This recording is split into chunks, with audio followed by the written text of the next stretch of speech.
So I'm here with Dr. Robert Johnson, who is a very good friend of mine and someone who has taught me so much over the years. So we have Fletcher here, and Fletcher is a Cavalier King Charles Spaniel. Rob, can you tell us a little bit about mitral valve disease and how this might impact a dog such as this? Mitral valve disease does occur in Cavalier King Charles Spaniels, and the mitral valve is an important valve in the heart. It's on the left-hand side of the heart, and it's between the bigger chamber, the ventricle, and the smaller chamber, the atrium.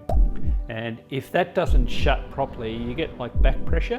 When you listen to the heart, you get a swishing sound, but that also means that the heart is acting inefficiently.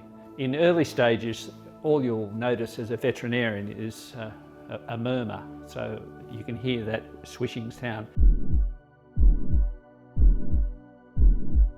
But as time goes on, cardiac signs appear in the dog. So the dog might become a little bit breathless, tires easily, a bit of a cough, and then more seriously, it might get sort of fluid in the abdomen or fluid around the chest. So cardiac disease. And is this breed specific? Are there other breeds other than the Cavalier that commonly get it? No, it's not specific to the Cavalier. It has been reported commonly in the Cavalier that other breeds do get it, but there's been concerted effort in responsible breeders of Cavaliers to try to breed it out of the breed. That's fantastic, yep.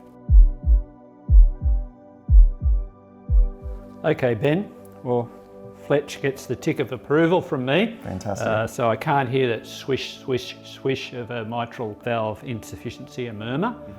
All I can hear is boom, boom, boom, boom, boom, boom. So that's great. Nice healthy heart. Yep.